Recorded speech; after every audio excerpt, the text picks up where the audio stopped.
الشيطان الرجيم بسم الله الرحمن الرحيم قد أفلح من تزكى وذكر اسم ربه فصلى بل تؤثرون الحياة الدنيا والآخرة خير وأبقى إن هذا لفي الصحف الأولى صحف إبراهيم وموسى صدق الله العظيم عن أبي هريرة رضي الله تعالى عنه قال قال رسول الله صلى الله عليه وسلم إن الله لا ينظر إلى صوركم وأموالكم ولكن ينظر إلى قلبكم وأعمالكم أو كما قال عليه الصلاة والسلام صلى الله على سيدنا ومولانا محمد وعلى آله وأصحابه وسلم تسليما بزير سيعلمون تسليما بزير سيعلمون قرما الزهر شرب معدون لناني قر خلد مرد خدا لناني قر خلد مرد خدا بزر دربشات رمي میں دیدار ملک اکریم مغیرت پادشاہ ملک اکریم مغیرت پادشاہ ہم چنادن قلب اکریم جگر بلغ العلا بكماله كشف الدجى بجماله حسنت جميع خصاله صلى الله عليه وآله গোয়ালখোলা গ্রামবাসী ও নুরানিয়া ইসলামিয়া হাফিজিয়া মাদ্রাসা উদ্যোগে কর্তৃক আয়োজিত 2 দিন ব্যাপী 28তম বার্ষিক ইসলামী মহাসম্মেলনের আজকের অধিবেশনের অত্যন্ত শ্রদ্ধেয়ভাজন সম্মানিত সভাপতি বাবার সমবয়সী মুরব্বিয়া নিজাম সমবয়সী যুবক ভাইয়েরা স্নেহের কচিকাঁচা মাসুম বাচ্চারা পর্দার আড়ালে অবস্থানরত অবলা সরলা পর্দানিশীল নেককার আবেদা সালেহা মা ও বোনেরা, আলোচনা শুরু করার আগে আল্লাহ রাব্বুল আলামিনের দরবারে অসংখ্য অগণিত লক্ষ কোটি শুকর আদায় করি যে রব্বুল আলামিন আমাদেরকে দুনিয়ার সমস্ত গুনার পরিবেশ থেকে মুক্ত করে কোরআন ও হাদিসের ওয়াজ তাফসীর মাহফিলের প্যান্ডেলের নিচে জান্নাতের বাগানে বসার তৌফিক দান করেছেন। অন্তরের অন্তঃস্থল থেকে শ্রদ্ধা জড়িত কণ্ঠে আবেগের সাথে মহব্বতের সুরে কালিমাতুশ শুকর আদায় করি, বলি আলহামদুলিল্লাহ। আমি আপনাদের সামনে পবিত্র কোরআন শরীফের সূরাতুল আ'লা 30তম পারায় অবস্থিত। সেই সূরাতুল আ'লার শেষ দিক থেকে কয়েকটি আয়াতে কারিমা তেলাওয়াত করেছি। আল্লাহর নবী বিশ্বনবী রাহমাতুল লিল আলামিনের লক্ষ কোটি হাদিসের ভিতর থেকে মুসলিম শরীফের একটি হাদিস আপনাদের সামনে আমি তেলাওয়াত করেছি। আয়াতগুলোকে সামনে রেখে, হাদিসকে সামনে রেখে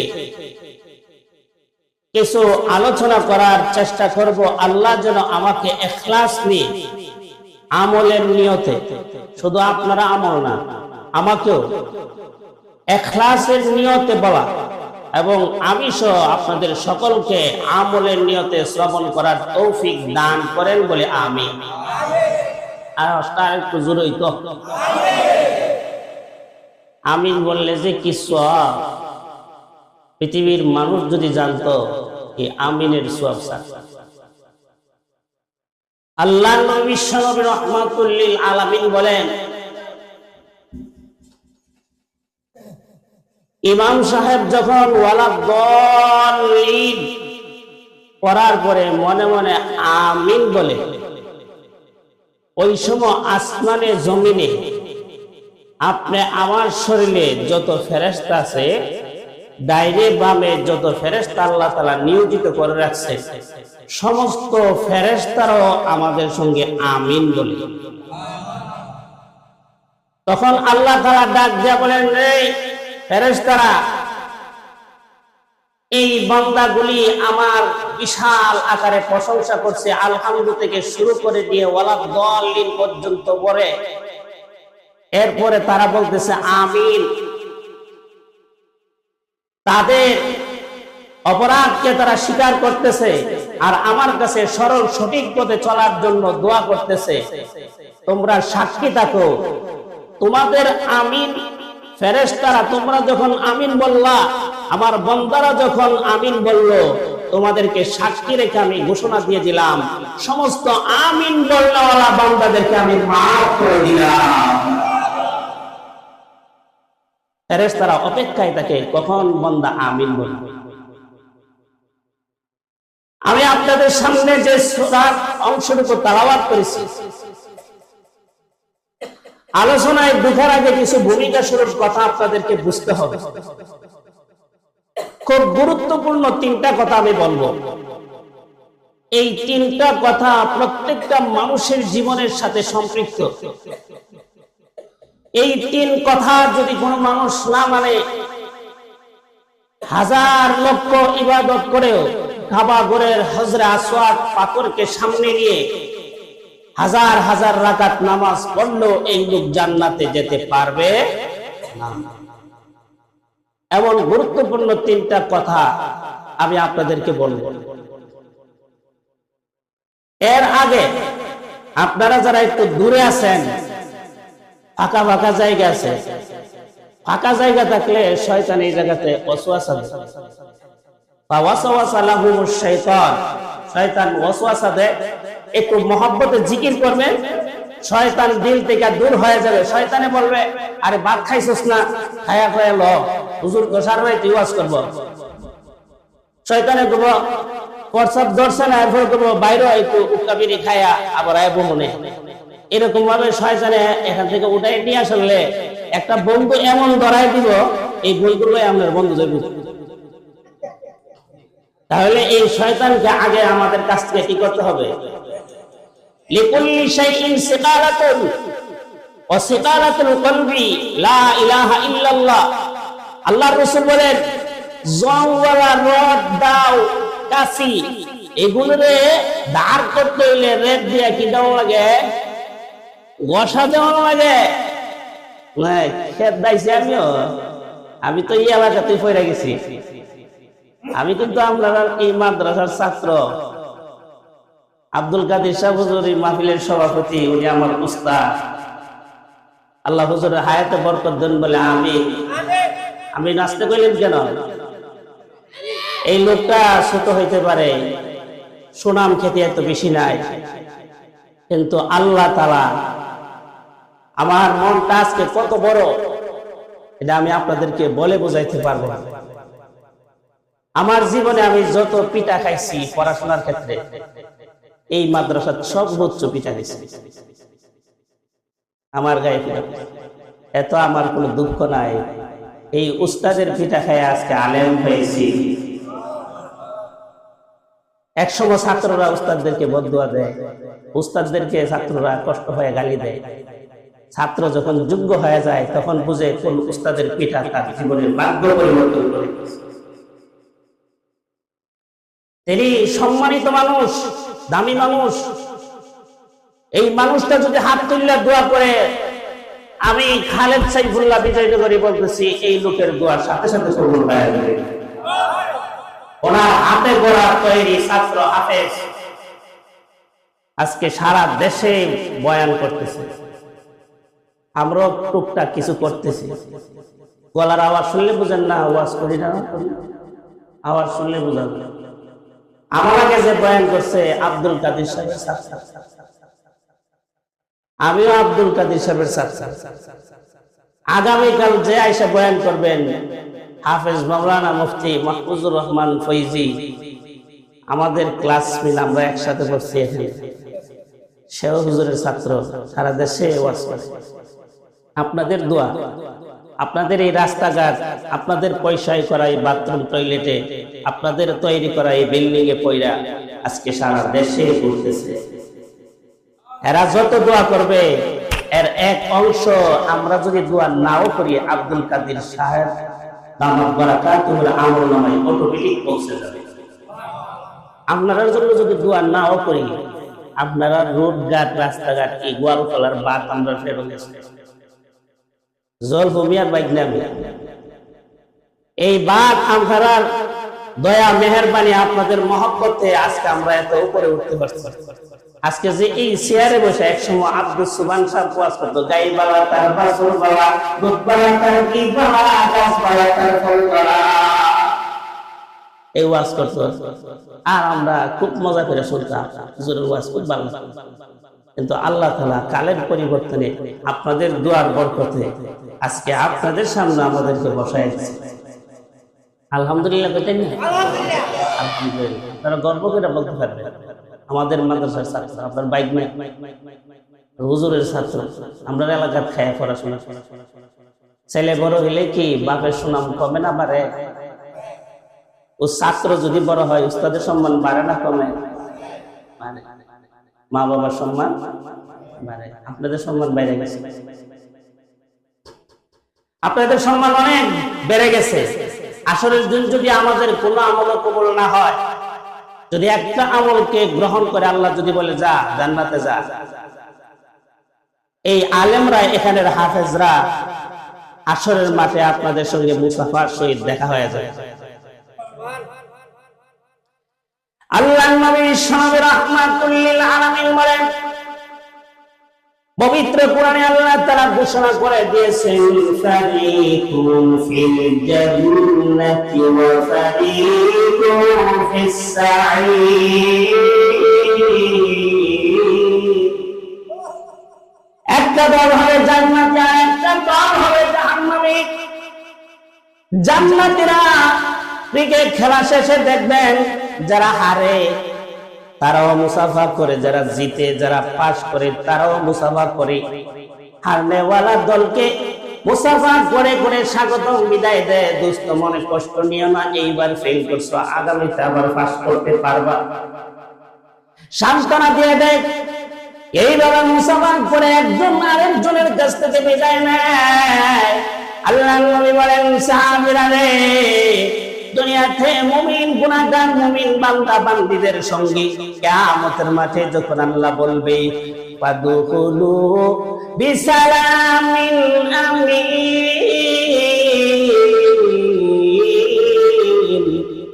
নিরাপদের সাথে, আরামের সাথে, সুসম্মানের সাথে জান্নাতে প্রবেশ করো।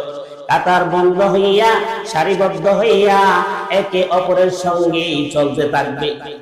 এক কাতার থাকবে জাহান্নামী, তারা জাহান্নামের দিকে যাচ্ছে।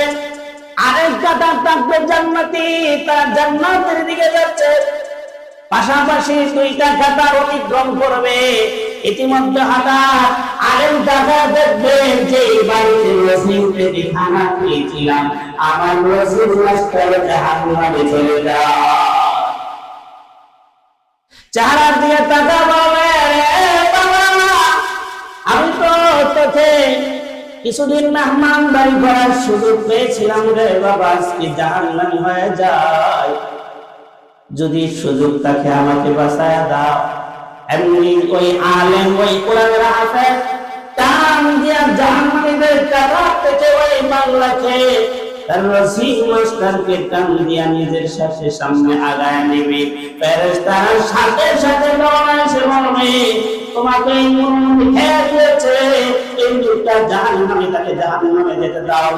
তখন আলেম আদেশ করবে, এই লোককে আমি ছাড়বো না, তাকে জান্নাতে আমার সাথে যেতে না দিয়ে আমাকে সহ জাহান্নামে নিক্ষেপ করে দাও। তখন ফেরেশতারা বলবে, প্রভু এই কিরকম কারবার, জাহান্নামী লোকটাকে জান্নাতি লোক এমন ভাবে ধরেছে, তার কাছ থেকে কোনোভাবে ছোটাইতে পারতেছি না। আল্লাহ ঘোষণা দিয়ে বলবে, আমি ওয়াদা দিয়েছিলাম দুনিয়াতে এই বান্দা বান্দীদেরকে, আলেমদেরকে হাসরের ময়দানে আমি আল্লাহ তাআলা সম্মানিত করব না। যারা ফেরেশতা ওই আলেমকে গিয়ে বলে দেয় সে তার হাতে ধরেছে, তাকে নিয়ে জান্নাতে যায়। এই আলেম, এই হাফেজ আপনাকে নিয়ে জান্নাতে যাবে। তিরমিজি শরীফের হাদিসে আসছে, একজন কোরআনের হাফেজ 10 জন লোককে সুপারিশ করে জান্নাতে নিয়ে যাবে। কয়জন লোককে? 10 জন এমন লোক যারা মনে করেন ফাঁসির আসামি, রাষ্ট্রপতির সুপারিশ ছাড়া বাঁচার কোন সুযোগ নাই, এমন জাহান্নামী। দুনিয়াতে বাংলাদেশে যদি কেউ রাষ্ট্রদ্রোহী অপরাধ করে, মনে করেন আপনি এখন বর্তমানে ডক্টর ইউনূস সাহেবকে এত বড় এক গালি দিছে, বা রাষ্ট্রের এমন এক সম্পদ আপনি নষ্ট করে দিছেন, বা রাষ্ট্রীয় কোনো প্রতিষ্ঠানে আপনি আগুন জ্বালায় দিছেন, রাষ্ট্রের অফিস আদালতে আপনি ভাঙচুর করছেন, রাষ্ট্রদ্রোহী মামলা হয়ে গেলে এই মামলা থেকে আপনাকে বাঁচানোর কোনো সুযোগ নেই। কিন্তু রাষ্ট্রপতির একটা পাওয়ার থাকে, সে যদি সুপারিশ করে তাহলে তার সুপারিশে সে মুক্তি পাইতে পারে। আসলে 10 জন নির্দিষ্ট হয়ে গেছে, এই 10 জন লোক জাহান্নামী, নিশ্চিত তাদেরকে বাঁচানোর কোনো সুযোগ নাই। আল্লাহর রাসূল বলেন, এই 10 জন লোককে একজন হাফেজ সুপারিশ করে জান্নাতে নিয়ে যান। এর যে আমরা আনসারী সব হুজুরের ক্লাস বলছিল, এই 10 জন কেডা কেডা যাবে, আসল ওয়াজ কেন শুরু হইছে না। আপনারা এই যে আপনারা যে নুন খাইছি, এই গুন্ডার কি লাভ, নুন খাওয়ার কি লাভ, আপনারা কি লাভ হইতাছে, এটা একটু বোঝানোর জন্য দরকার। না হলে এই মাদ্রাসা তারা রোজিং রাখা লাগতো না। আর রোজিং রাখলেন না, নামদারও হেলে রাখছিলেন, রাখবেন তো ইনশাআল্লাহ। কেডা কেডা রাখতেন না, কেডা কেডা রাখতেন না, হাত তুলুন। বুঝছে না, বুঝছে না, বুঝছে না, বুঝছে না, সবাই রাখবেন তো ইনশাআল্লাহ। 10 জনের মধ্যে প্রথম নম্বর হলো মা বাপ। ইকালু লি সাহিবিল কুরআন, কোরআনের হাফেজকে বলা হবে, কোরআনের আলেমকে বলা হবে। প্রথম নম্বর হলো কে? মা বাপ। যে মা জন্ম দিছে, যে বাপে জন্ম দিছে, মা বাপ যদি ইমানদার হয়, গুনার কারণে যদি জাহান্নামী হয়ে যায়, এই মা বাপকে সে সুপারিশ করে জান্নাতে নিতেই পারবে। 2 নাম্বার হইল দাদা দাদি। কয়জন হইল? 3 নাম্বার হইল নানা নানি, 6 জন। 4 নাম্বার হইল শ্বশুর শাশুড়ি, আর 2 জন হইল রজিং বেড়া রজিং বিবি। এরা যে খাওয়াইছে এটা আশা করে খাওয়াইছে না। অনেক ছেলেরা তো হাফেজ হইতে পারে না, খায়া জাগা ইকন খাওয়া দাওয়া করছে কিন্তু গিয়া এখন টুটু কোম্পানির ম্যানেজার, শয়তানের পিছনে ঘুরে বিভিন্ন গুনার কাজে লিপ্ত। কিন্তু এই বেচারা যে খাওয়াইছে সে তো সোয়াবিন নিয়ে খাওয়াইছি, তাহলে আল্লাহর একটা ইনসাফ আছে না? একটা ছেলে যদি কাজে লাগিয়া যায় তাহলে এই ছেলেটা তার সুপারিশ করে কোথায় নিয়ে যাবে? জান্নাতে নিয়ে যাবে। কাজে না লাগলো আল্লাহ বলবে এটা ফসকে যেতে দিব না, কোনো না কোনো একটা বাহানা দিয়া উসিলা দিয়া আল্লাহ তাআলা মাফ করে তারা জান্নাতে নিয়ে যাবে। তাহলে রজিং বেড়া রজিং বিড়ি এই দুইজনে তো আশা করে খাওয়াইছে না, নিয়ত ঠিকঠাক দিব। নিয়ত বেজাল থাকলে কিন্তু পাইতেন না। অনেকে আছে পালা পালা খাওয়া জিবিয়া দিতে। দেখছে ছেলেটা খুব সুন্দর, পড়ালে এত বালা, ভবিষ্যতে একটা পর্যায়ে যাইব, ভবিষ্যৎ ভালোইব। যে কোনো একটা কৌশল খাটায়া এই রোগে আমি ভুক্তভোগী, আমিও এই রোগের আসামি, কিন্তু খুব কৌশল খাটায়া খুব সতর্কতার সাথে আল্লাহ তাআলা হেফাজত করছে। কারণ যেই বাইক খাইছি এই বাইক যদি বিয়া করি তাহলে মানুষকে বলবো তার আগের থেকে ফিটিস ফিটিস আছে। যত হাজি সাহেবই হল তাহলে মানুষের মুহ ধরে রাখো। হুজুরের কাছে আনসারী সাহেবের কাছে আয়া বলছে, হুজুর আপনি যদি বলেন এই ছেলেটা আমার বাড়িতে আবার মেয়ের বিয়া দিতে পারে, সে একটা শর্ত দিচ্ছে, হুজুরে যদি বলে তাহলে হ্যাঁ বিয়া করবে। আর আনসারী সাহেবের একটা উসুল হইল যেই বাইক খাইছো এই বাইক কোন সময় বিয়া করতে পারতে না, কারণ আগে যেটা খাওয়াইছে ইতি খাওয়াইব, এটা হলো একটা সমস্যা। আর আশপাশের বাড়ি ঘরের মহিলারা কেবল কামলা দিন আগের থেকে ফিটিস ফিটিস শুরু হয়েছে, তাহলে চরিত্রের মধ্যে একটা কালো দাগ পড়বে। আর আলেমের চরিত্র, হাফেজের চরিত্রের মধ্যে একটা কালো দাগ পড়ুক, এটা কোনো আলেম চাইতে পারে না। জন্য হুজুরের নসিহত ছিল এই বাড়ির বিবাহ করবো না, কারণ যদি বিবাহ করো তাদের স্বার্থ হয়ে যাবে। তারা যে খাওয়াইছিল সোয়াবের নিয়তে, এটা সোয়াব থাকতো না, এটা স্বার্থবাদী হয়ে যাবে। অনেক মনে হচ্ছে যে সুবিধা না হইলে দই ফুলের দেখ কালা কোলা, এটা দেখতে সুন্দর দেখা যায়, ওইটার উদ্দেশ্য হলো জিবিয়া দিত। তাহলে এই সোয়াব এই নিয়তে খাওয়াইলে সুপারিশ করে জান্নাতে নিতে পারবে না। উদ্দেশ্য খারাপ, নিয়ত সহি না। আমার হাদিসে আল্লাহ রাসূল বলতেছে, তাহলে আপনারা যে খাওয়াইছেন, ছাত্রদেরকে রাইখা রোজিং রাখছেন, আজকে হুজুরের ছাত্র অনেক ছাত্র ওয়াজের ময়দানে দোয়া করে, দোয়া করলে হুজুরের জন্য দোয়া আসবে, আমাদের জন্য দোয়া আসবে, এই এলাকার মানুষের জন্য আমাদের দোয়া আসবে। এটা অটোমেটিক। যদি আমরা কিপটামি করে কৃতজ্ঞতা করে দোয়া নাও করি, আল্লাহ তো হেরার যেন মধ্যে কিছু না, হেরার ভাই খাইছুক না, তোরা দিলে দিবে, না দিলে আমি দিলাম ইনডাইরেক্ট ঘুরে গেলে। বাপে কিন্তু বড় ছেলেরা দেয় হিসাব করে, আর ছোটটারে ঘুরে গেলে দিয়ে দেয়, নেই এটা তুই মজা খাই চেষ্টা দেয় কিনা। আল্লাহর কাছে কি সোয়াবের কমতি আছে? কমতি নাই। এই জন্য আপনাদের লস নাই, আপনাদের কি নাই? লস নাই ইনশাল্লাহ। কি বলেন লস আছে? এই গোয়ালখোলা গ্রামে ছোট্ট একটা মাদ্রাসা, এই মাদ্রাসার ছাত্র সারা বাংলাদেশে ওয়াজ করবো, এটা আপনারা ভাবছিলেন?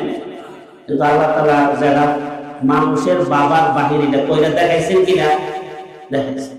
এই জন্য আপনারা ভাগ্যবান, সৌভাগ্যবান যে মায়েরা এই সন্তানদেরকে খাওয়াইছে, এই মায়েরাও ভাগ্যবান যে মা আদর করে ছাত্রটারে খাওয়াইছে। সে আমি তো আজকেও প্রতি জুমাতে আমি দোয়া করি, আল্লাহ যাদের বাইত খায় আলেম হইলাম তাদেরকে তুমি কবরের আযাব দিও না, তাদেরকে তুমি মাফ করে দাও। তারা তো আমাদেরকে তাদের সন্তানের মতন আদর করে খাওয়াইছে। অনেক সময় সন্তানকে ভালো খাওয়াটা দিছে না, যে মোল্লাবাড়ির রায় হেরে এই তরকারিতে কেমনে খাবার দিব, নিজে বালাটা না খায়া ছাত্ররা কি করে দিছে? খাওয়াই দিছে। এই কামটা কি আল্লাহ দেখছে না? অবশ্যই আল্লাহ তাআলা আপনাদের মান মর্যাদা অনেক বেশি। যাই হোক, আমি আপনাদের সামনে যে হাদিস তেলাওয়াত করছি, আল্লাহর নবী বিশ্ব নবী রাহমাতুল লিল থেকে হযরত আবু হুরায়রা রাদিয়াল্লাহু তাআলা আনহু হাদিস বর্ণনা করেন। আন আবি হুরায়রা রাদিয়াল্লাহু তাআলা আনহু قال قال رسول الله صلى الله عليه وسلم ان الله لا ينظر الى صوركم واموالكم, নিশ্চয়ই আল্লাহ পাক তোমাদের চেহারার সুরত কে সুন্দর সেইগুলো দেখি আল্লাহ তাআলা দেখেন না, ওয়ালা আমওয়ালিকুম, তোমাদের কার ধন সম্পদ বেশি এটাও আল্লাহ তাআলা দেখেন না। ওয়ালাকি ইয়ানজুরু ইলা কলবিকুম, বরং আল্লাহ তাআলা তোমাদের অন্তর কি ভালো কাজ করতে চাইতেছে না খারাপ কাজ করতে চাইতেছে, তোমাদের অন্তর কি ভালো না খারাপ এটা আল্লাহ তাআলা লক্ষ্য করেন। ওয়া আমালিকুম, তোমরা কি আমল করো সেই আমলটাকে আল্লাহ তাআলা লক্ষ্য করে দেখেন। তাহলে বোঝা গেল সেরা সুরত সুন্দর হইলেই কিনা আল্লাহর কাছে দামি না, সেরা সুরত সুন্দর হইলে কিনা আল্লাহর কাছে দামি না। পয়সাওয়ালা হইলে কারণ নাকি সম্পদের মালিক কম ছিল, কিন্তু কারণ না জান্নাতে যাইবনি, যেতে পারবে না, কারণ জান্নাতে যেতে পারবে না। এই জন্য আল্লাহ রাসূল বলছেন যাদের আমল সুন্দর, যাদের অন্তর ভালো, হিংসা নাই, পরের ক্ষতি করার কোনো চিন্তা নাই, বরং এই দিলটা উদ্ধার করে গরিব মিসকিনের পাশে দাঁড়ায়, অসহায় মানুষের পাশে দাঁড়ায়, দ্বীনি প্রতিষ্ঠানের পাশে দাঁড়ায়, মসজিদ মাদ্রাসার পাশে দাঁড়ায়, দিনের মাল নিজের মাল উজাড় করে আল্লাহর রাস্তায় খরচ করে, আল্লাহ পাক বলেন ওয়ালাকি ইয়ানজুরু আমালিকুম, আমি তোমাদের আমল কে কি ভালো আমল করতেছো এটা আমি দেখে থাকি।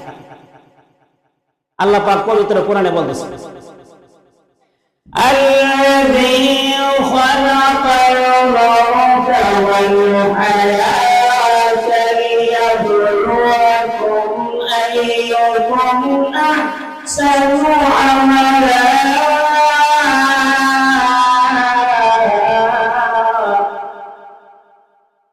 الذي ওই সত্তা যিনি খলাকাল মাউতা, তিনি মৃত্যুকে সৃষ্টি করছেন, ওয়াল হায়াতা, এবং জীবন প্রাণ বেঁচে থাকা সৃষ্টি করছেন, লিয়াবলুয়াকুম, তিনি পরীক্ষা করে দেখবেন, আইয়ুকুম আহসানু আমালা, তোমাদের মধ্যে কে ভালো আমল করে। তাহলে আল্লাহ তাআলার লক্ষ্যবস্তু হইল আমাদের কিসের দিকে? আমলের দিকে। আমাদের ভালো কাজ করি না মন্দ কাজ করি এটা আল্লাহ তাআলা কি করবেন? দেখবেন। তাহলে হাদিসের অর্থ বুঝলেন। এবার আসুন আয়াতে কারিমাতে আল্লাহ তাআলা কি বলছেন। قد أفلح من تزكى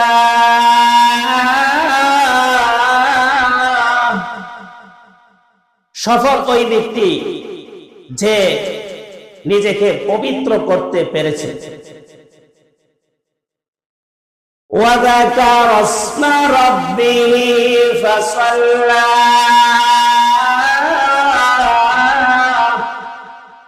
যে আল্লাহর বড়ত্ব প্রকাশ করে নামাজ আদায় করে। بل تؤثرون الحياة الدنيا والآخرة خير وأبقى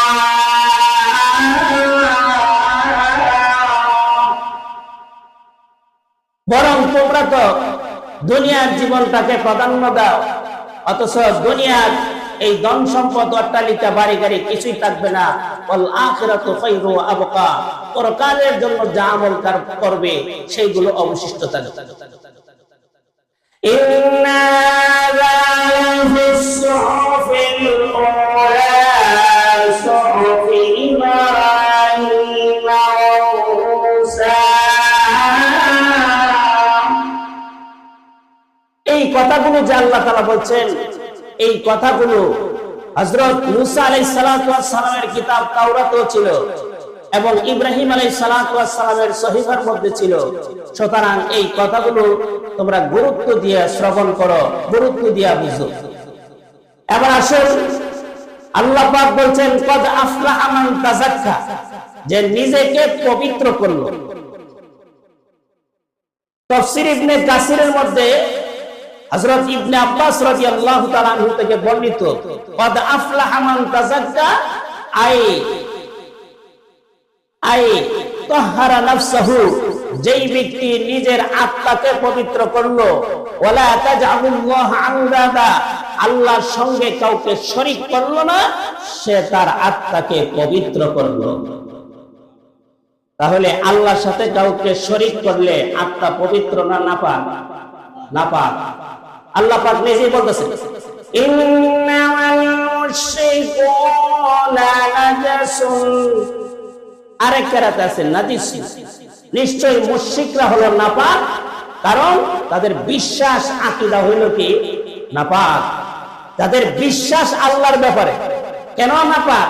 তারা বলে আল্লাহ হইল, ইহুদিরা বলে আল্লাহ হইল, আল্লাহর রাসূলকে বলতেছেন কুল্লিল মুশরিকিনা, আপনি মুশরিকদেরকে বলে দেন যে আল্লাহু আহাদ, আল্লাহ কয়জন? একজন, লা শারীকা লাহু, তার সঙ্গে কোনো কি নাই, শরীক নাই। কিন্তু ইহুদিরা বলে আল্লাহ হইল দুইজন, নাউযুবিল্লাহ। কয়জন? একজন হইল উযাইর ইবনুল্লাহ, উযাইর আলাইহিস সালাতু ওয়াস সালাম আল্লাহর ছেলে, আরেকজন হইল আল্লাহ। আল্লাহ পাক বলেন তারা নাপাক হয়ে গেছে, তারা মুশরিক, তাদের আকীদা কিনা ঠিক ঠিক। ভাইরা আমার, আল্লাহর নবী রাহমাতুল লিল আলামিনকে যখন আল্লাহ পাক আয়াত নাযিল করে জানায়া দিলেন, ওগো হাবিব আনজির আশিরাতাকাল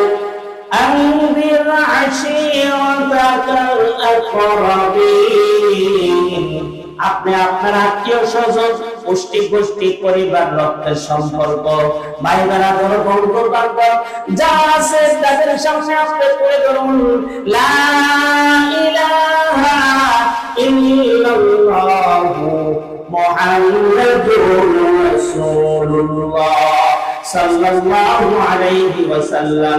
আল্লাহ নবীকে বিশ্বনবী রাহমাতুল লিল আলামিনকে যখন আল্লাহ আয়াত নাযিল করে জানায় দিলেন, নবী আপনি তাদের সামনে আমার পরিচয় তুলে ধরুন, আমি আল্লাহ ব্যতীত আর কোনো ইলাহ নাই। কারণ তারা অনেক মূর্তির, তিন মূর্তির ইবাদত করে, লাত, উজ্জা, মানাত। এই কাবা ঘরের ভিতরে 360টা মূর্তি ছিল, এর মধ্যে প্রধান 3টা মূর্তি ছিল। একটা মূর্তির নাম ছিল লাত, আরেকটা মূর্তির নাম ছিল উজ্জা, আরেকটা মূর্তির নাম ছিল মানাত। এই 3টা মূর্তিকে কাবা ঘরের ভিতরে রেখে তারা ইবাদত বন্দেগী করত। মহান আল্লাহ রাব্বুল আলামিন মক্কার মুশরিকদের আকীদাকে পরিষ্কার করার জন্য, তাদের বিশ্বাসকে পরিষ্কার করার জন্য, তাদের আল্লাহর প্রতি ধারণাকে পরিষ্কার করার জন্য, পাক করার জন্য বিশ্বনবীর কাছে আয়াত নাযিল করে জানায় দিলেন, আপনি তাদের কাছে দাওয়াত পৌঁছায় দেন, কুল্লা ইলাহা ইল্লাল্লাহু তুফলিহুন। যদি কেউ লা ইলাহা ইল্লাল্লাহ বিশ্বাস করে তাহলেই সে সফল হয়ে কামিয়াব হয়ে যাবে, তার আত্মা পবিত্র হয়ে যাবে, সে মুশরিকের গুনাহ থেকে, মুশরিকের নাপাকি বিশ্বাস থেকে পবিত্র হয়ে যাবে। আর যখন সে পবিত্র হবে, আমি আল্লাহ রাব্বুল আলামিন তাকে জান্নাত দান করব। এই কথা যখন তুলে ধরলেন, মানুষের আত্মাগুলো পবিত্র করার জন্য বিশ্বনবী রাহমাতুল লিল আলামিন যখন তুলে ধরলেন কালিমার দাওয়াত, সমাজের নেতৃত্বস্থানীয় লোকেরা, যারা ক্ষমতাধর, পয়সাওয়ালা, সম্মানের মালিক, যারা সমাজে নেতৃত্ব দেয়, সর্বপ্রথম ওই লোকগুলো বিশ্বনবীর শত্রুতে রূপান্তরিত হয়েছে।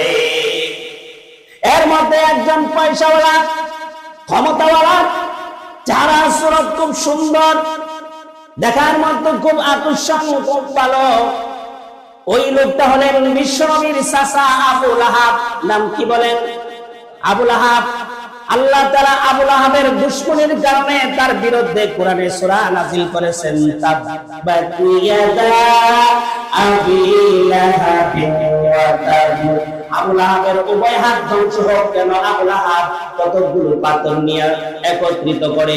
আল্লাহর নবী যখন বললেন, হে আমার গোষ্ঠীর লোকেরা, এই পাহাড়ের উপরে আমি দাঁড়িয়ে আছি, সাফা পর্বতের উপরে দাঁড়িয়ে আছি, তোমরা তো আমাকে 40 বছর পর্যন্ত দেখেছো, জিন্দেগিতে কোনোদিন মিথ্যা কথা বলি নাই, কোনোদিন তোমাদেরকে গালি দেই নাই, কারো সম্পদ আমি আত্মসাৎ করি নাই, কারো আমানতের টাকা আমি খেয়ানত করি নাই, কাউকে কোনোদিন কষ্ট দিয়া কথা বলি নাই। যাচাই করছো কি না? তখন তো আল্লাহ তোমাকে যাচাই করেছে। এখন তোমরা বলো, আমি যদি বলি পাহাড়ের ওই পাশে শত্রুর একজন বাহিনী আছে তোমাদের উপর আক্রমণ করবে, তোমরা কি আমার কথা বিশ্বাস করবে? তখন সকলে বলল, কেন বিশ্বাস করব না? কেন বিশ্বাস করবেন? 40 বছর তোমাকে আমরা টাইটেল দিয়েছি আলামিন হিসাবে, বিশ্বাসী হিসাবে। এখন যদি তুমি বলো ওই পাহাড়ের ওপার থেকে শত্রুরা আমাদের উপর আক্রমণ করবে, আমরা বিশ্বাস করব। তাহলে আল্লাহ নবী বলেন, তোমরা শোনো, ওই পাহাড়ের ওই পাশে কোনো শত্রু নাই, কিন্তু আল্লাহ পাক ওহীর মাধ্যমে আমাকে জানায় দিয়েছেন, নবী গো, দুনিয়ার মানুষেরা পরকালে কি শাস্তি হবে? জাহান্নামে শিরকের কারণে কি পাপ তাদেরকে ভোগ করতে হবে, এই ধরনের কবরে জাহান্নামের ভিতরে শাস্তি হবে। দুনিয়ার চক্ষু দিয়ে তারা দেখতেছেন, আপনি দেখতেছেন, আপনি তাদেরকে বলে দেন জাহান্নামের ফেরেশতারা তোমাদেরকে জাহান্নামে নিক্ষেপ করার জন্য প্রস্তুত হয়ে আছে। ওই জাহান্নাম থেকে যদি বাঁচতে চাও, সকলে আমার সাথে বলে দাও, লা ইলাহা ইল্লাল্লাহু মুহাম্মাদুর রাসূলুল্লাহ সাল্লাল্লাহু আলাইহি ওয়াসাল্লাম। আল্লাহ নবী দাওয়াত দেওয়ার সঙ্গে সঙ্গে নিজের আপন চাচা আবু লাহাব বলে উঠল, আলিহাযা জামাআতানা ইয়া মুহাম্মদ, ও মুহাম্মদ, তুমি কি আমাদেরকে এই জন্য ডেকে একত্রিত করেছো? তাব্বাল্লাকা, তোমার ধ্বংস হোক, তুমি ধ্বংস হয়ে যাও। আল্লাহ পাক সূরা লাহাব নাযিল করে জানায় দিলেন, নবী গো, আবু লাহাব আপনার বিরুদ্ধে বদদুয়া করে শাহবাজ দুশমনে রূপান্তরিত হয়েছে। যদি আপনার চাচা হওয়ার কারণে আপনি ক্ষমা করে দিতে পারেন, কিন্তু আমি আল্লাহ তাআলা আমার প্রিয় হাবিব আমার বন্ধুকে যে কষ্ট দিবে, আমি আল্লাহ তাকে সাথ দিব না। এই কথা বলার পরে আল্লাহ সূরা নাযিল করে দিলেন, আবু লাহাবের উভয় হাত ধ্বংস হোক। এর অর্থ হইল আবু লাহাবের দুনিয়ার ধন সম্পদ ধ্বংস হবে, আখিরাতে তার জান্নাত পাওয়াটাও ধ্বংস হয়ে যাবে। ভাই আমার, এই আকীদা বিশুদ্ধ করার জন্য যখন আল্লাহর নবী কাফেরদের সামনে জায়গায় জায়গায় দাওয়াত দিতে শুরু করলেন, একদিন আল্লাহর নবী বললেন, পড়ো লা ইলাহা ইল্লাল্লাহ, তোমরা তৃতীয় খোদার বিশ্বাসী থেকে পবিত্র হও। খ্রিস্টানরা 3 আল্লাহর বিশ্বাসী, একজন হলেন আল্লাহ, আরেকজন হলো মারিয়াম জাওজাতুল্লাহ, মরিয়ম হইল আল্লাহর স্ত্রী। বলেন নাউজুবিল্লাহ। কেন বলেন? যেহেতু মরিয়মের স্বামী ছিল না, স্বামী ছাড়া সন্তান হয়েছে ঈসা আলাইহিস সালাম, এই জন্য তারা মনে করে আল্লাহর মাধ্যমে মরিয়মের গর্ভে সন্তান হয়েছে। নাউজুবিল্লাহ। এই জন্য তারা মরিয়মকে আল্লাহর স্ত্রী মনে করে খ্রিস্টানেরা। আল্লাহর রাসূল বলেন, তোমাদের আকীদা নাপাক, আকীদা অপরিষ্কার, গুনাহযুক্ত আকীদা, সুতরাং তোমাদের আকীদা পরিষ্কার করতে হবে। এবং ঈসা আলাইহিস সালামকে তারা বলেন ঈসা ইবনুল্লাহ, ঈসা আল্লাহর ছেলে। একজন হলো আল্লাহ, আরেকজন হলো মরিয়ম আল্লাহর স্ত্রী জাওজাতুল্লাহ, আরেকজন হলো ঈসা ইবনুল্লাহ, ঈসা আল্লাহর সন্তান। এই 3 খোদার বিশ্বাসী করে ইহুদিরা। এই জন্য আল্লাহ রাসূল বলেন, তোমাদের আকীদা গলত, ভুল, তোমাদের আকীদা নাপাক হয়ে আছে, সুতরাং আকীদা পরিষ্কার করো। এই কথা বলার পরে উপস্থিত কাফেরদের মধ্যে একজন বলে উঠল, ওগো মুহাম্মদ, ওই যে দূরে দেখা যায় একটা গাছ, তোমার এই কথাগুলো আমরা লিচ্ছাল শুনতে চাই না। ওই যে দূরে দেখা যায় একটা গাছ, ওই গাছটা যদি আয়েশা সাক্ষ্য দেয় মুহাম্মদ আল্লাহর রাসূল, তাহলে আমরা সকলেই কালিমা পড়ে মুসলমান হয়ে যাব। আল্লাহর নবী বলেন, ও চাচা আবু জাহেল, আপনি যেই কথা বলেছেন, গাছটা সাক্ষী দিলে আপনি মুসলমান হয়ে যাবেন, আপনার আকীদা পরিবর্তন করবেন, বিশুদ্ধ করবেন। তাহলে আপনার কাছে আমার একটা আবদার, সেই আবদারটা আপনি একজন লোক আমাকে দেন আপনার দল থেকে, যেই লোকটা গাছের কাছে গিয়ে বলবে আখিরি জামানার পয়গম্বর বিশ্বনবী রাহমাতুল লিল আলামিন তোমাকে সালাম দিয়েছেন, নবীর কাছে দেওয়ার জন্য বলেছে। আবু জাহেল বললেন, দিলাম, যাও। এক লোককে দিলেন। নবীজি বললেন, যাও ওই গাছটার কাছে গিয়ে বলবা আখিরি জামানার পয়গম্বর বিশ্বনবী রাহমাতুল লিল আলামিন তোমাকে সালাম দিয়েছে, আর বলেছেন তুমি এখান থেকে হেঁটে বিশ্বনবীর কাছে যাওয়ার জন্য। ভাইরা আমার, ওই লোকটাকে বলে দেওয়ার সঙ্গে সঙ্গে লোকটা দৌড়ায় গেল, গিয়ে ওই গাছের কাছে সালাম দিল, ইয়া শাজার সাল্লামাকা মুহাম্মদ সাল্লাল্লাহু আলাইহি ওয়াসাল্লাম, হে গাছ, তোমাকে মুহাম্মদ সাল্লাল্লাহু আলাইহি সাল্লাম সালাম দিয়েছে। আল্লাহর কুদরতে প্রত্যেকটা গাছের প্রত্যেকটা পাতা থেকে জবান বের করে জবাব দিয়েছে, ওয়া আলাইকা ইয়া রাসূলুল্লাহ। গাছে সালাম দিল, জবাব দিল। এবার লোকটা বলতেছে, হে গাছ, মুহাম্মদুর রাসূলুল্লাহ বলেছেন তার কাছে তুমি যাওয়ার জন্য। এমনি গাছ আল্লাহর দরবারে ফরিয়াদ করলো, প্রভু গো, তোমার বন্ধু বলেছে তোমার বন্ধুর কাছে যাওয়ার জন্য, এখন যদি না যাই বেয়াদবি হয়ে যাবে, তুমি আমাকে ক্ষমতা দাও। এই কথা বলার সঙ্গে সঙ্গে গাছে আবদার করার পরে মহান আল্লাহ গাছকে এত শক্তি দান করলেন, গাছটা তার সমস্ত শিকড়গুলো জমিন দিকে উপরের দিকে উঠে গাছটার শিকড় দিয়া হেঁটে হেঁটে আবু জাহেলের সামনে গিয়ে উপস্থিত হয়ে গেছে। আর গাছ উপস্থিত হলেন। আবার আপনি কি আমাকে ডেকেছেন? বলে হ্যাঁ। নবীজি বললেন তোমাকে ডেকেছি এই জন্য যে আমার চাচা বলতেছে তুমি যদি এখানে এসে বলো মুহাম্মদ সাল্লাল্লাহু আলাইহি সাল্লাম আল্লাহর রাসূল, সে কালিমা পড়ে মুসলমান হবে। এবার তুমি বলো আমি কি? গাছের জবান আল্লাহ খুলে দিলে গাছ বলেন লা ইলাহা ইল্লাল্লাহ মুহাম্মাদুর রাসূলুল্লাহ সাল্লাল্লাহু আলাইহি ওয়াসাল্লাম। আবু জাহেল তো আইসব বনাস। আমরা মনে করছিলাম মুহাম্মদ জাদু বুঝি নিজের কাছে দাঁড়িয়ে আছে, এমনকি গাছের মধ্যে পর্যন্ত জাদু করে লিখছে। জোরে বইতে না নাউজুবিল্লাহ। আমরা ওয়াজ করে বুঝাই অনেক হুজুরে কে ভাইবার লাগে অত জোরে জোরে বাস বেশি টিয়া জমি তার বড় বড় ডাক মারায়া তার বেশি টিয়া ভাইবার লাগে অত ওয়াজ কর লাগে। হ্যাঁ, আস্তে আস্তে ওয়াজ করুন জানা, অত ডাহাডাই কর লাগে। ওয়াজ কি তার ডাহাডাই আছে, নবী রাসূল ওয়াজ করছে না। এরা আসলে মুনাফিক। এরা কি মুনাফিক?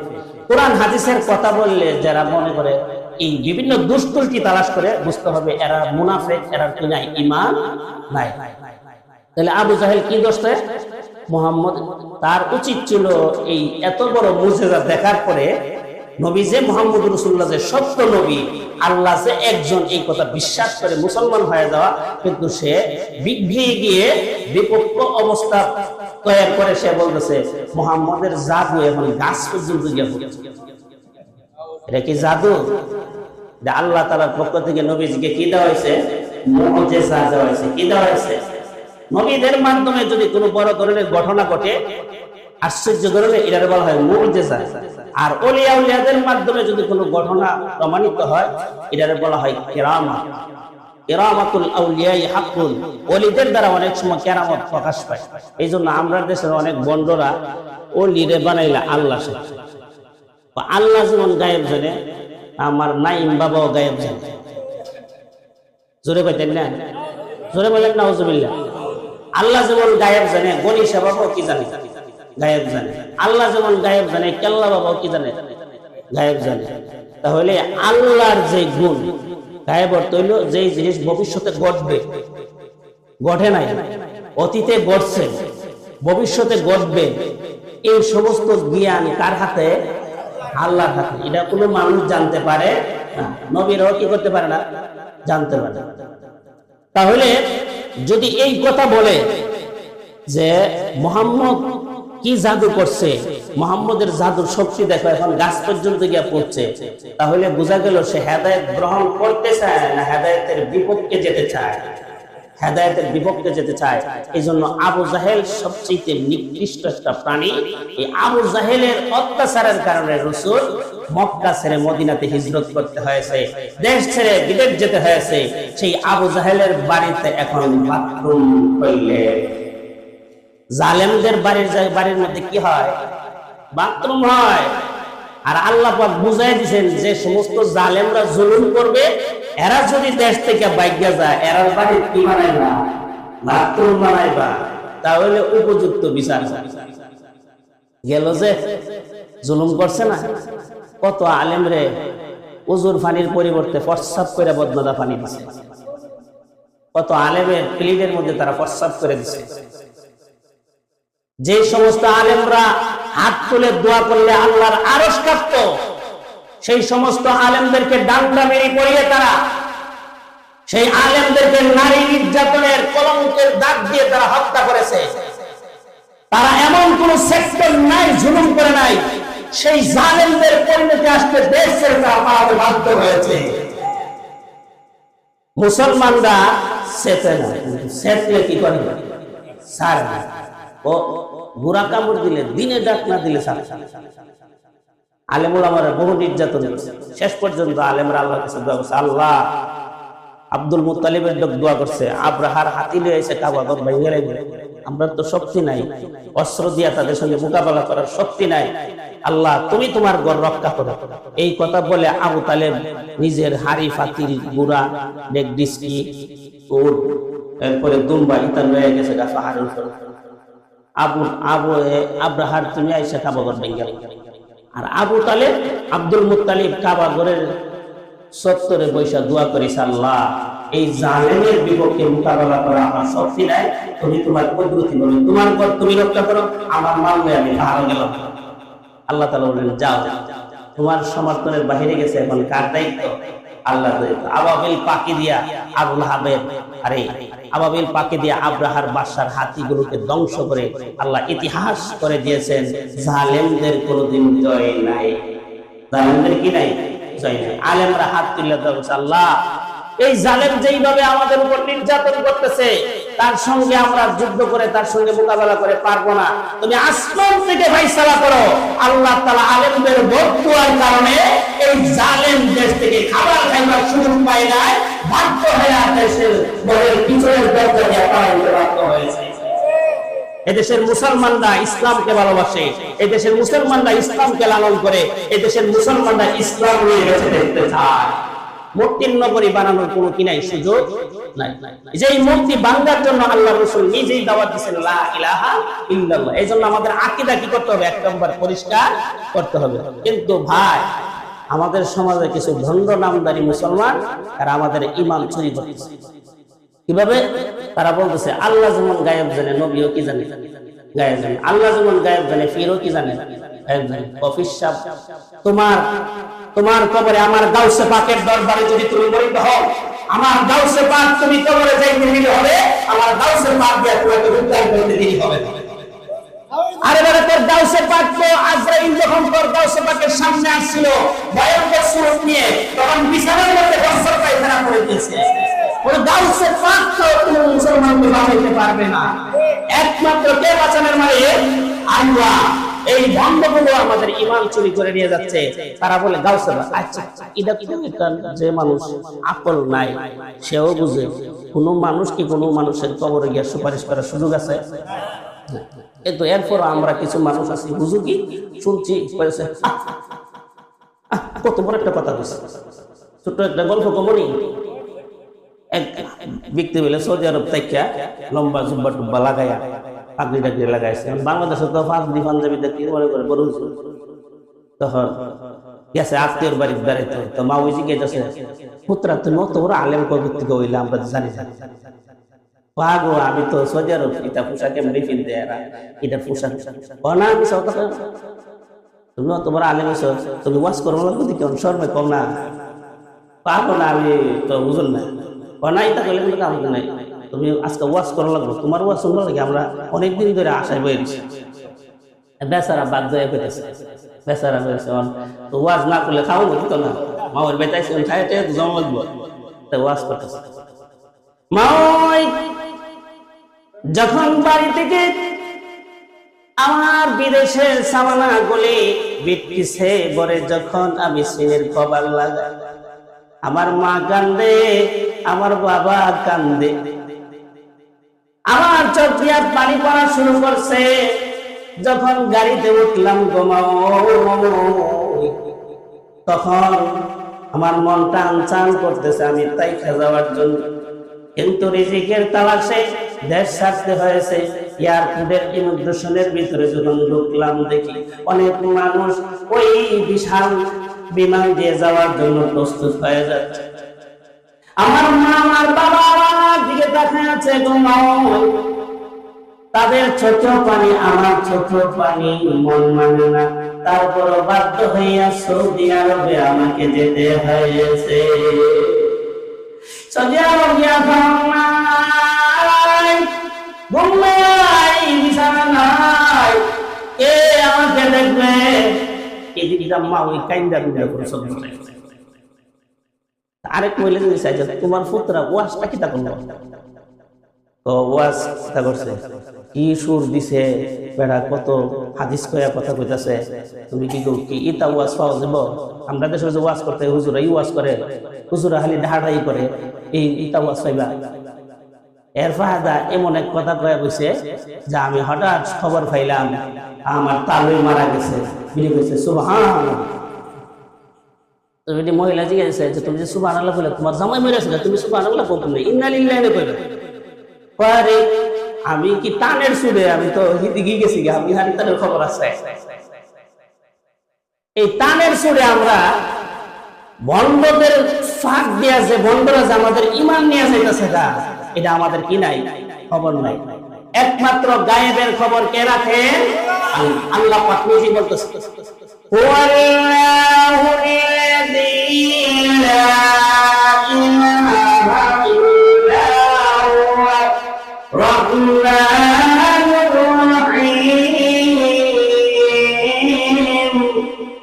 ওয়াল্লাহু আল্লাযী লা ইলাহা ইল্লা হু আলিমুল গায়বি ওয়াশ শাহাদা হুয়ার রাহমানুর রহিম।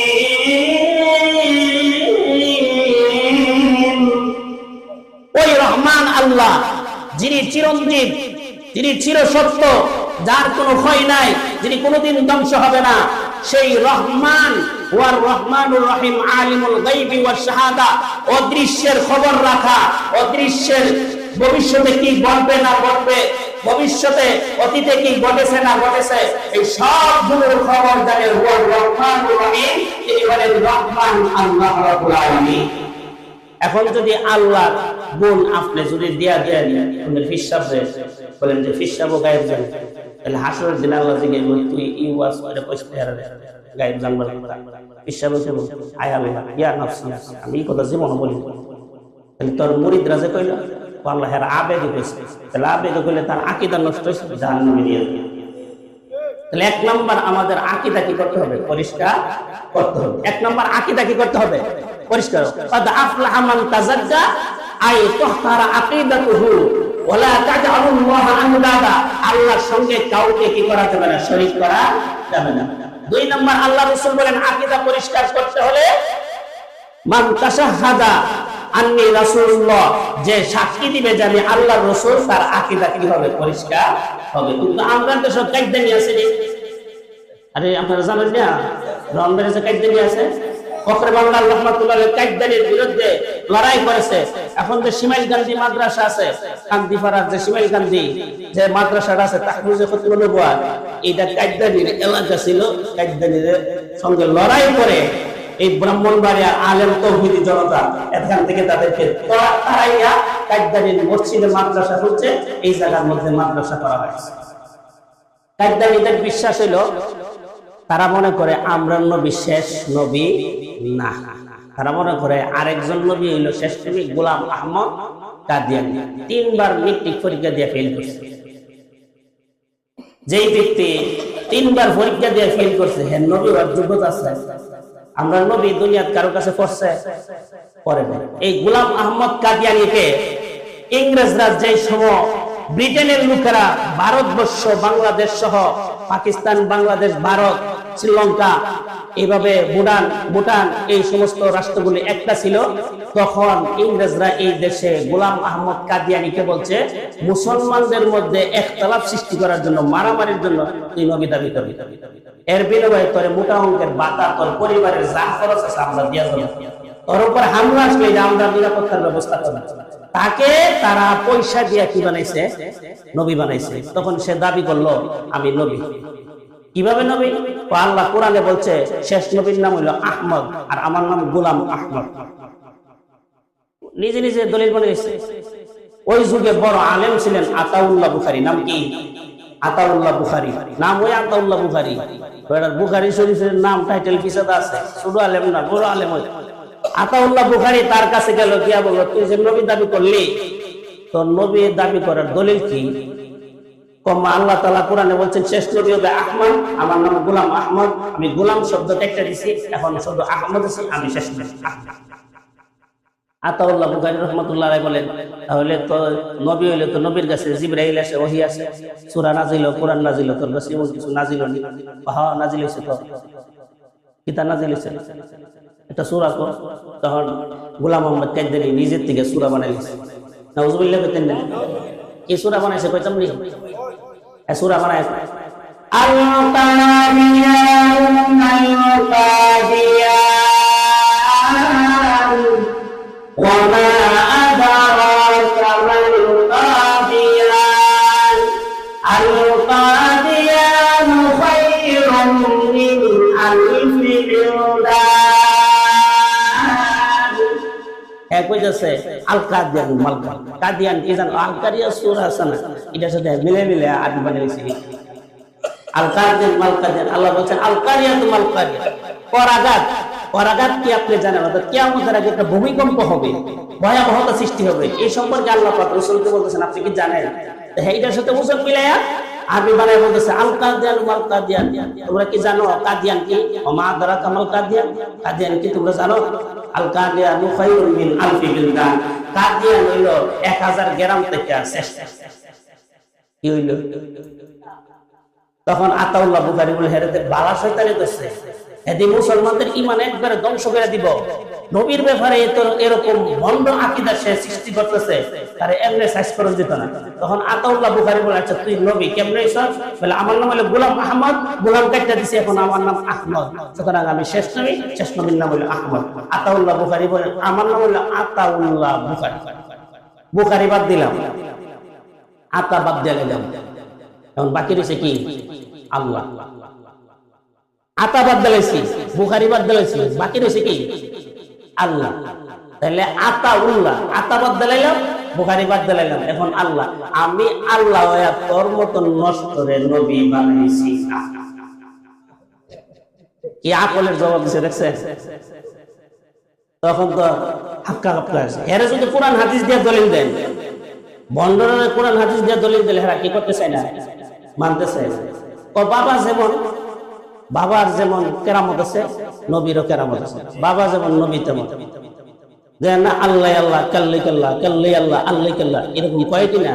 কেউ যদি কেউ কইতে কইতে এই কথা বলে আল্লাহ আল্লাহ কাল্লাই কাল্লাহ কাল্লাই আল্লাহ আল্লাহ কাল্লাহ, সাথে সাথে তার ঈমান নষ্ট হয়ে যায়।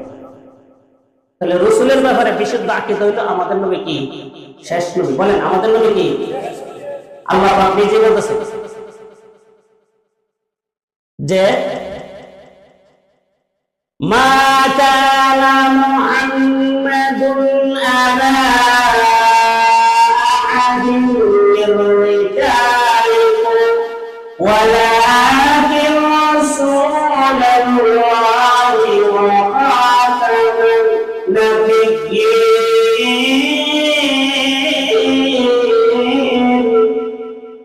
মা কানা মুহাম্মাদুন আবা, মুহাম্মদ সাল্লাল্লাহু আলাইহি ওয়াসাল্লাম তোমাদের কারো বাপ দাদা না। কারণ অনেকে নবীরে বাপ বলে দাবি করত। হযরত যায়েদ ইবনে হারেসা পালক ছেলে ছিল। মক্কার লোকেরা বলতো যায়েদ হলো মুহাম্মদের ছেলে। আল্লাহ পাক আয়াত নাযিল করে বলেন পালক ছেলে নিজের আপন ছেলের মতন হইতে পারে না। অনেকে ছেলে সন্তান লালন পালন করে, এটা বাপ ডাকলো বাপ হবে না। ধর্মের নামে বাপ নাই, ধর্মের নামে কোনো বই নাই। অনেকে আছে সুন্দর বেড়ে দীক্ষা ধর্মীয় বই দীক্ষা করে, আমরা জানেন নিতা। আর আমরা গেলাম ওই কয়েকটা ঘটনা বলছি, দেখায় গেল ধর্মের বই, তোর বই ডাকলাম। এখন বই সুন্দর নেই, কারণ মানুষ তো মনে করে ধর্মের বই ডাকছে তো হেরা তো আর বেজাল হইতো না। কিন্তু ধর্মের মা ডাকিয়া, ধর্মের বই ডাকিয়া বহু আকাম কুকাম চলতেছে। আল্লাহ পাক বলেন ধর্মের নামে কোনো বাপ নাই, মা নাই। হিসাবে বাপ দেয়নি। আল্লাহ রাসূলের সাহাবী ছিল লক্ষ লক্ষ সাহাবী, কোন সাহাবী রাসূলের বাপ ডাকছে? কি ডাকছে? বলছে ইয়া রাসূলুল্লাহ, অথবা রাসূলকে সম্মানের সহিত ডাকছে না, রাসূলের বাপ ডাকছে? রাসূল হলেন আমাদের সকলের রুহানি বাপ। সকলের কি বাপ? রুহানি বাপ। এই বাপ শুধু জন্মদাতা বাপ আর জন্মদাতা মাতা, এরাই প্রকৃত মা বাপ। আদম হলেন আদি পিতা, সমস্ত মানুষের পিতা হইল কে? আদম। এই জন্য বলা হয় আদি পিতা। একটু প্রেসিং গেছে, আচ্ছা আমাদের আদি পিতার নাম কি? এরশাদ। প্রেসিডেন্ট এরশাদ বলে হ্যাঁ আদি পিতা। তাহলে হ্যাঁ ইসলাম জানে? জানে না। এই জন্য কোন হুজুরকে আপনি আমাদের আকীদার দেওবন্দি উলামায়ে কেরামের কোন হুজুরকে কেউ বাপ দেখায় না। সরমুনের ফিসাবে কি আমরা বাপ দেখায়? যারা সরমুনের মুরিদ কি দেখায়? হুজুর দেখায় না? না দেখায় হুজুর আব্বা। কিন্তু যারা কবর পূজারি, বন্ড মাজারি, এরা ফিসাবে কি দেখায়? বাপ দেখায়।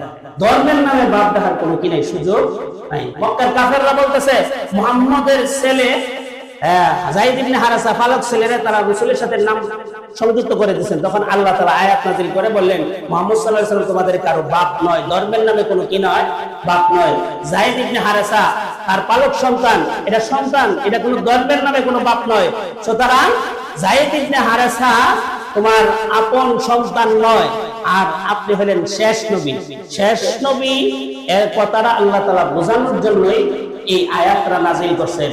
তাহলে আল্লাহ তাআলা পবিত্র কোরআনে বলতেছেন আপনি শেষ নবী, আপনি খাতামান নবিয়্যিন, আপনি শেষ নবী। কিন্তু গোলাম আহমদ কাদিয়ানী কি বলতেছে?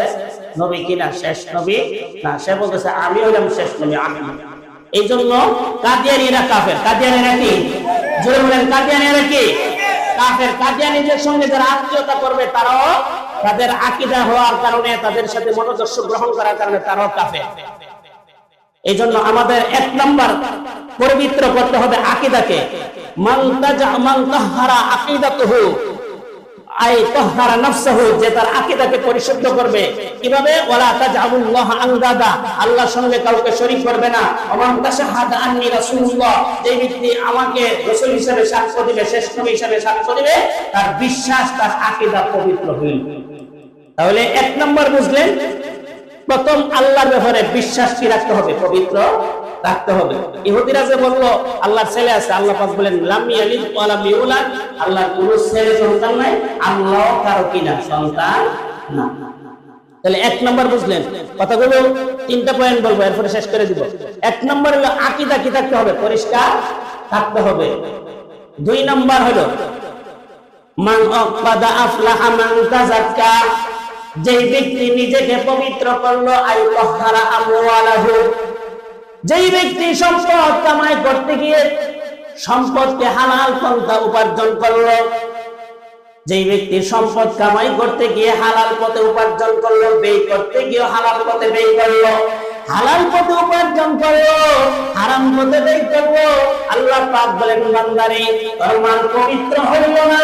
তুই হারাম পথে কামাই করলি, হারাম পথে ব্যয় করলি, অথবা হারাম পথে কামাই করলি, হারাম পথে ব্যয় করলি, এই ধরনের মাল কামাই করা আর ব্যয় করা জান্নাত যেতে পারবে না। قد أفلح من تزكى أي تطهر أمواله, যেই ব্যক্তি তার মালকে দ্বিতীয় পর্যায়ে কি করবে? পরিশুদ্ধ করবে। আমরা মাল কামাই করতে গিয়া নির্বাচনের চাল, গম, ডাল খাইনি, কান্না না। এক প্যাকেট মহিলার এক বিরা ফান দিলে বুট রাইতের ভিতরে শেষ। এক বিরা ফান আর একটা জর্দার ডিব্বা, একটা সুপারি দিলে চাষি এবারে নির্বাচনটা গোমায় বইটা শেষ নির্বাচন। যদি আমরা প্রার্থীরা না পাশে সেরাটা দেয় গোমা, আর ইতা ফান কতবারই খাইবা, কতজন নিয়ে ফান দিব। কিন্তু আমরা যে ফান লাগছি বাজারে এক নাম্বার ফান, বড় বড় ফান দেয়, একটা ফানে 10 টাকা লাগবে। এই এক রাইতে পান দিয়ে কি করে লিছে, ভোট কি হয়ে গেছে? ইমান কি হয়ে গেছে? শেষ হয়ে গেছে। সামনে আসতেছে আলেমরা যদি এই দেশে রাষ্ট্রীয় ক্ষমতায় চালাইতে চায়, আপনারা রাজি আছে? কোরআন দিয়া রাষ্ট্র ব্যবস্থা হোক, আপনারা রাজি আছেন? হাদিস দিয়া রাষ্ট্র ব্যবস্থা হোক, আপনারা কি রাজি আছেন? তাহলে ফান দিলে, সিগারেট দিলে, চা খাওয়াইলে ভোট বেঁচে নেবেন? যদি 1000 টাকা ফান দিলেন না দেন, শেষ রাত্রে এত চাচা, ও আব্দুল করিম চাচা, ইতারি কত রাত তাহাজ্জুদের সময়, ও চাচা ঘুম নাই তো? আপনার লাগিয়া কত মহব্বত, ঘুম নাই? 1000 টাকা এটা অন্যজন নিব, এটা আমি চাই নাই। হঠাৎ এত রাইতে তাহাজ্জুদের সময় নামাজ নেই, রোজা নাই, তুই এত বড় নোট পেয়েছ, ব্যাপার যেটা ওই এটা বেশি কিছু না, কালা গিয়া ভুট্টা নৌকার দেলাই বাইন, মুরুগে দেলাই বাইন, দানো দেলাই বাইন, এভাবে কইব বড় নোট দিয়ে ইমান থাকব। তাহলে নিজের মাল কামাই যে করতেছেন 1000 টাকা এটা হালাল না হারাম? কামাই করতে গিয়ে সুদ খাইনি? আমাদের সমাজে সুদ আসেনি? আছে। যারা সুদ খায় আল্লাহ রাসূল বলছেন তার আপন মায়ের সঙ্গে 33 বার জিনা করলে যেই গুনাহ, 1 টাকা সুদ খাইলে এই গুনাহ। আর জাহান্নামে হাসরের দিন আল্লাহ রাসূল, এই মাস তো মেরাজের মাস চলতেছে। কিসের মাস? মেরাজের মাস। সময় শেষ, এই জন্য সংক্ষিপ্ত করে দিচ্ছি। মেরাজের মাসে আল্লাহ রাসূল মেরাজে যখন গেছে, দেখে একটা মানুষ মাথাটা ছোট, তার ফ্যাটটা বিশাল একটা ফ্যাট, মানে কয়েকটা গোডাউন মিলে যত বড় এত বড় বিশাল। রাসূল বলেন, ইয়া আখি জিবরাইল, মান হাযার রাজুল, এই জিবরাইল ভাই এই লোকটাকে। জিবরাইল বলেন, হাযার রাজুল ইয়াকুলুর রিবা ফিদ দুনিয়া, এই লোকটা দুনিয়াতে সুদ খাইতো, এজন্য আল্লাহ তাআলা তার ফ্যাটটা বড় করে দিয়েছে। আর ফ্যাটের ভিতরে কি তা জানেন কি? হাইয়াতুন আকরাবুল, সাপ এবং বিচ্ছু দিয়া ভরপুর, এটা পেটের ভিতরে দংশন করতেছে। ফ্যাট নামলে কি মানুষের দেখ দিলা, আপনার ফ্যাট খারাপ হয়েছে, আপনি কইতে পারবেন যে আমার ফ্যাটটা খারাপ হয়েছে? উর্ফেদা দেখান যাব, কিন্তু ফ্যাটের সমস্যাটা তো আপনি বুঝবেন।